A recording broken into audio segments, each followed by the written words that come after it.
YouTube, what's going on? Welcome back to the channel. It's Doc Holiday, Jackson Unlimited. And as you can see, we're talking about the Coop collapsing. As you can see here, as you saw in the previous video, a big rainstorm came in. This is the aftermath. It just downpoured. It caught the tarp. Tarp got too heavy, and like I said in the first video I made about chickens and us building this little makeshift coop, is this is the fence was already used. It was already old, and it's just one of those things where everything that went wrong, and it just fell on top of each other. And the chicken screamed, and you can see that the noise they made. They were pissed, and we ran outside. We heard the noise. Luckily, I was home from work, and we got them inside these little live pet enclosures that I actually purchased when I went and got my barred rocks and OG, my first hen. So we still had those on hand because we were still going and getting other chickens, and we piled all of them into those and put them in the garage for a little while, pretty much a day until we could get a new coop. That's what it looked like before, and here's what it looks like after it collapsed. So we flipped it over a couple of times because we had to get the chickens out, and the chickens were so pissed off, man, they just walked right into our arms. So anyway, we had a couple decisions to make. We looked around and looked around and looked around. And finally, this is what we came up with. We wanted to go with a kennel, but this one was, a 10 by 10, and it actually had a high roof on it. That's what really caught my attention. And it also has these little accessories you can get to, but I wasn't gonna get all of that. So we went to Tractor Supply, purchased it, and here we are working on it. Bear with me here. Trying to get out of the weather a little bit, but we went to work on it. It was fairly simple. The only problem was that we bought it that day, so we had pretty much burnt a good chunk of our daylight. So when we got it, we had to hurry up and try to get it together and get it up so we can get these cooped up chickens, pun intended, out and get them back out here and thriving. But like I said, the process wasn't very hard. You will need two people, mainly for the roof. As you see, we putting the roof up right there. The roof is really tricky putting it up. It's an A-frame. Coming from the military, putting up those big ass A-frame tents, that came in handy. But like I said, very simple. Just you're gonna need an additional set of hands to keep stuff steady while you tighten. Wife did an excellent job. The old lady is really helpful when we come to stuff like this. Normally I tell her just to stand by and just call the ambulance if need be. She's just pretty much a safety for me, but she did an amazing job helping me get this thing together. So anyway, we finally got it up. Just as we got it up, it got dark, and we got it up just in time. Of course, there was some minor adjustments we had to make like the next day, but for the most part, keeping the chickens safe was the most important thing, and getting them out of that place cooped up, because when they stressed out like something like that, they're not gonna lay, and they start dropping feathers and stuff. So I ended up getting up their roosting bars back up. We ended up getting everything set up for them, and getting everything back the way it was. Almost luckily we didn't lose any chickens. We almost lost one. Shanae was kind of trapped a little bit. She was trapped between the fence where it kind of pinched at, so I got up under there and lifted it up. And mind you, it's still raining, pouring down, raining as hell now. So, but we saved her. She was pretty cool.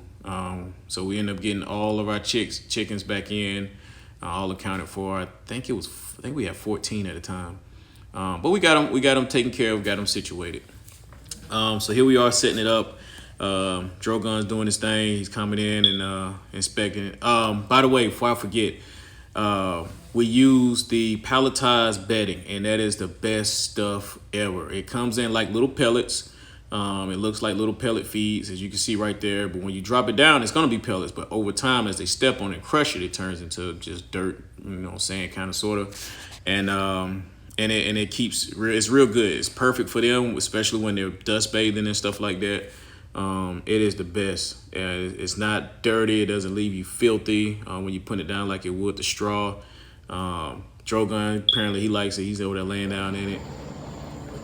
It's just good stuff. And this is how good it is. As of right now, I can't find it anywhere. Trailer Supply, nobody has it. Trailer Supply is back ordered on it. That's how good the stuff is. You'll go to any Tractor Supply and you'll see that pallet with maybe 1 or 2 left, and you know, there's nothing else left. That's how much people love it. So anyway, we got everything set up. We got the 2 waters, 2 feeders, got the roosting bar set up, and I think I think that's the first one we put up. Put her in the bar. She's kind of scoping it out, you know, saying, all right, this is nice. All right, bigger room. We took out the little white house that we had in there, the little white coop, and we ended up deciding we were just going to get some additional nesting boxes in the near future. But we're just going to use the 2 that we already had at the time for them to use to lay. You know, and that worked out perfectly. You know, plus it gives them more room and everything like that. And there's Shanae. We tried to put her up there, but she wasn't trying to hit it. She was hungry. She had to jump down and get her something to eat. And like I said, Drogon is just a good dog. He doesn't mess with the chickens. He don't chase them. He don't peck at, they don't peck at him. It's just a mutual respect between all the chickens and Drogon. And the other dogs, they could care less about them. They come to the fence, they're gonna pick them. I know. They don't care for them. But anyway, Drogon's, he's, like I said, he's just a good dog. And any other dog I get, I'm gonna make sure that they're the same way. He can walk into the coop with me anytime and let me feed him and no issues, no anything like that. And they actually done got so used to him now that it's, he's just part of the family coming in. So anyway, we got the bedding down, we got everything set up, we got the nesting boxes set up, got the roosting bar set up. Now we're just bringing the chickens in and putting them down. Now it's dark and normally they're ready to go to bed, but they so to speak ready to stretch their legs out. And plus we had threw some nice little treats down before they came out. I think we had some shrimp and some mealworms, so they was out there picking away. So, and I know a couple of them were ready to drop some eggs the next morning because they had been in the house since the night before. I think after the coop collapsed, the next day actually they stayed in the garage for a whole day. So the next day they stayed in the garage, and that next morning is when we went to, I think, maybe 2-3 Tractor Supplies until we found what we were looking for. The one, the store that had it on hand, because we didn't want to wait for them to do all that shipping and stuff like that, because we had to get it right then and there. And you'll see the poultry fences that's like 8x8, but the 10x10 is just a better value in my opinion. And plus you get a roof with it. The poultry one, you get a roof, but you don't get a tarp that goes over it that keeps the rain out. This one will keep the rain out. And if you want to put, additional sidings to it, like this one was actually I think it was an 8 or a 5, but anyway, it wasn't actually a 10x10. We made it a 10x10 because we got 2 additional sides to go with it to make it wider, to be a 10x10. But the roof, roof comes with it. Has to be a 10x10 to put the roof on it. That's how wide the roof is. That's the other part of it. But like I said, it's a great deal. You got a door right there. It's got a latch on both sides. I actually made a little rig to where I can open up the inside, because the door can go inside or outside. If I swing it outside, it hits my patio.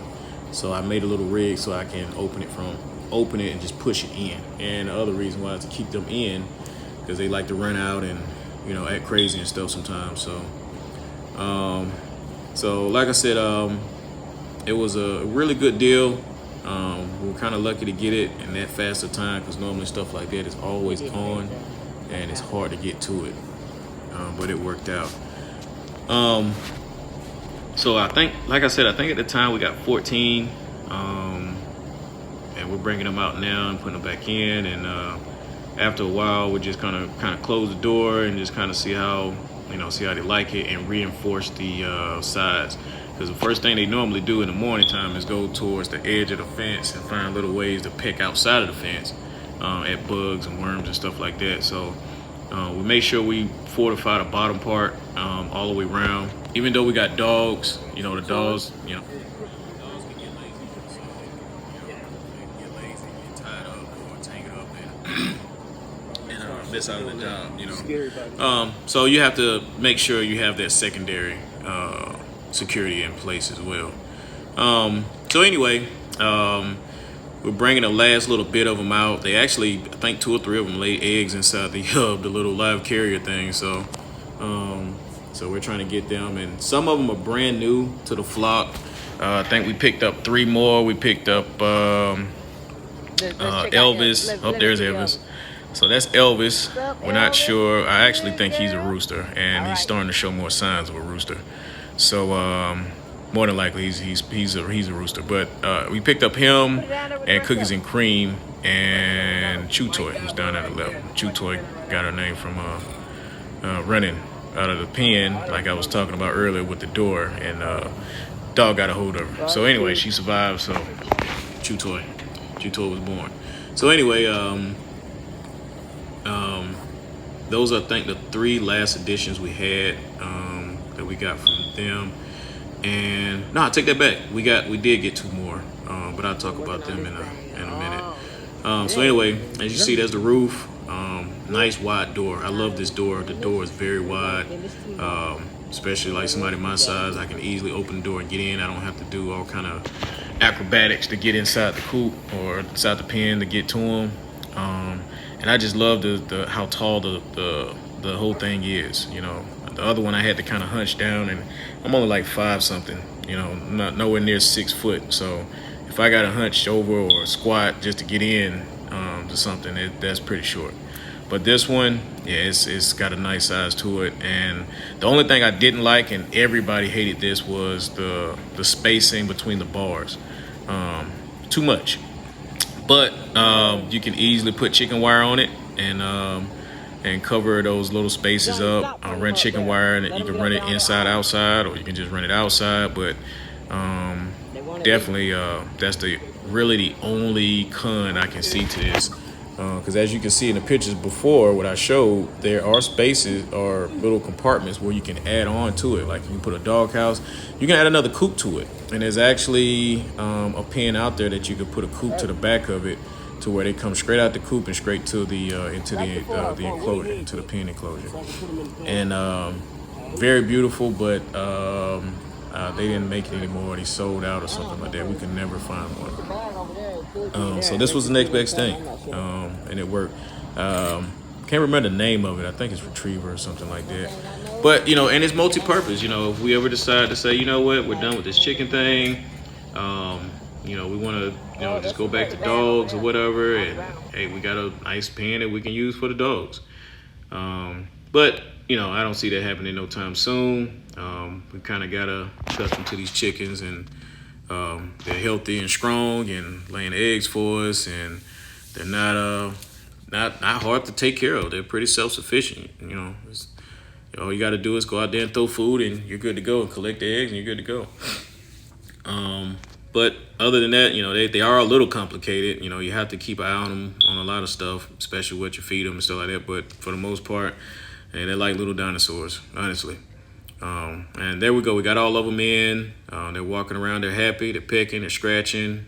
And I think they stayed up to, probably around about almost midnight before they were good and full and got back up in the roost for the night. And then they were right back at it the next morning, right back at it, picking and eating again. But all the white stuff that you see down, those are the seashells that we put down, or oyster shells. And they're good for calcium, and they can use them as grit too, to help grind up their food in their stomach.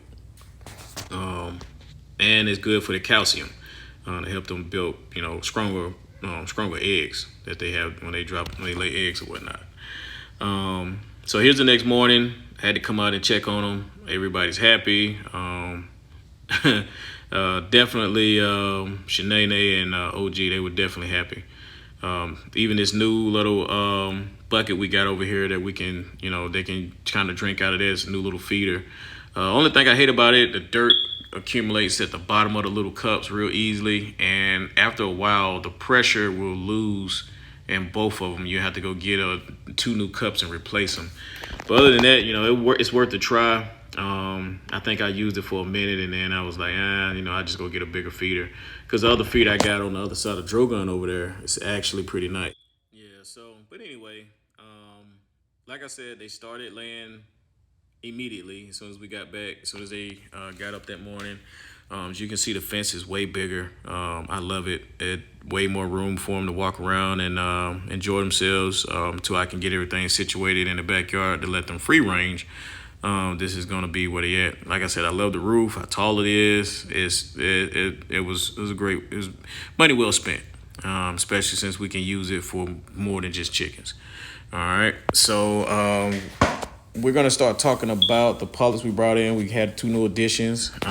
First one is Triple OG. She's a golden Wyandotte.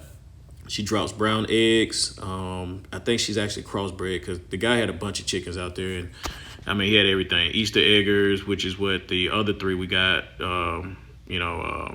Cookies and Cream, Elvis, and Chew Toy. They're all Easter eggers. They drop colorful eggs supposedly, but they haven't started dropping yet. They're young pullets, they're young hens, so they haven't started yet. But Triple OG here, she's already dropping brown eggs. So the other chicken we got, the second one, we don't know what the hell she is. We're thinking a golden Wyandotte, or she shows some Easter egger characteristics, but she may be one of the breed chicken that has the black everything inside and out. Black organs, black black comb, black wattles, everything. We're really not sure. We don't know what the hell that chicken is, but he had everything. I don't even know what the hell his rooster was. But anyway, they were already laying, and we went ahead and got him. So anyway, here's one of our fake eggs I was speaking about earlier. It's a blue egg. She lays brown ones, but she saw it. She went in the nest and she started laying. Perfect. It worked out perfectly.